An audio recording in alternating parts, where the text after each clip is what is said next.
You have not broken anything yet, but they can mean to tell you that if you spoil my TV, if you spoil my screen, if you break my what, all those words. This is one of the worst memories that Myriad Dwaru has of working as a house help for different employers around the city. She was at this job for 10 years. Dwaru worked with 5 families, but her career as a housemaid only brought pain. She cannot withhold tears as she narrates her ordeal. I can prepare the food, I put on the table, but they don't allow me to sit with them. They give me a separate plate. I don't share the very plate they are using. A plate just like something giving food to a cat.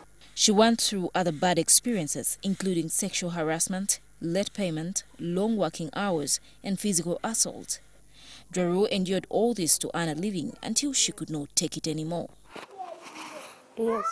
She says she had enough of working as a maid. I hate it. I don't like it.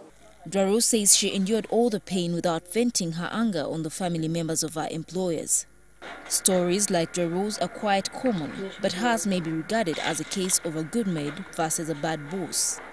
House helps and labor rights activists say such situations are the cause of the problems that maids and the families they work for go through. Because the person you live with, your kid, the person who cooks for you, then when you come back in the evening, you abuse that person can kill you.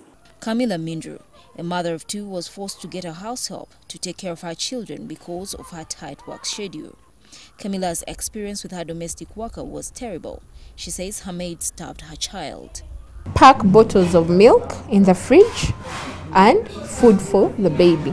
But I come back home, the food is not given to her.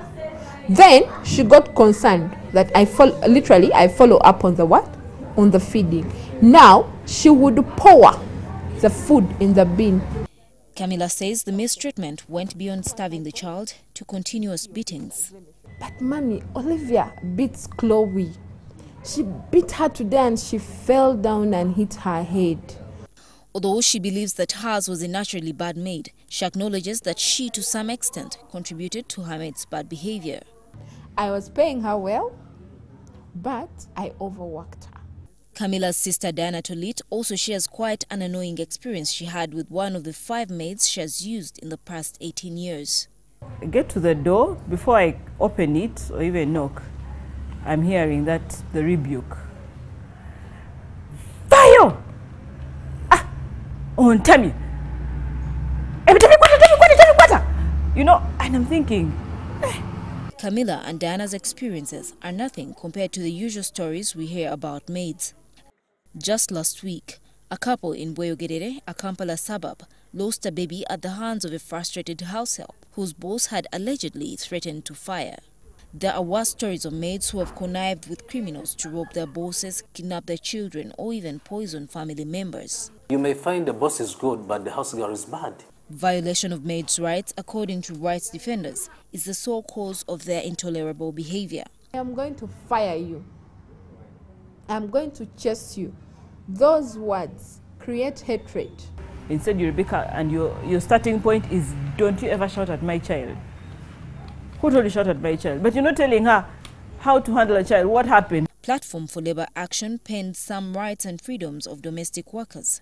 These include a right to have a work contract, decent living and working environment, be paid in time, be notified before dismissal, dignified treatment, right to rest, and right to maternity leave. In this era where work has left little time for parents to take care of their own families, the need to have a house help is even more. Now, everyone, I think, should be very careful with the way they treat their house help. You never know. The way you treat them could be the same way they'll treat your family. Gertude Tumusiime Uwitware, NTV.